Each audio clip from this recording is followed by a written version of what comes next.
Liebste Anna, der göttliche Wille ist es gewesen, dass ich müssen hier in Mantua mein Zeitliches mit den Ewigen verwechseln. Den Gottesdienst sollst du in St. Martin bei der rosenfarbenen Heiligen Blut halten lassen.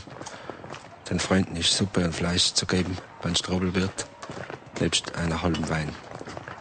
Wenn ich noch Schulden habe, dann sei so gut und rechne ab, damit mir keine schlechte Nachricht kommt.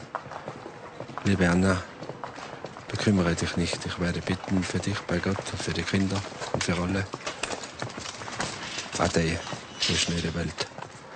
So leicht kommt mir das Sterben vor, dass mir nicht einmal die Augen nass werden.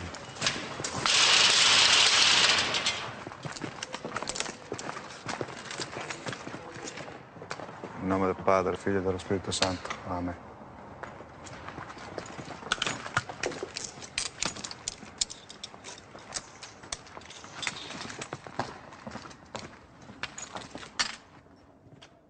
Arm!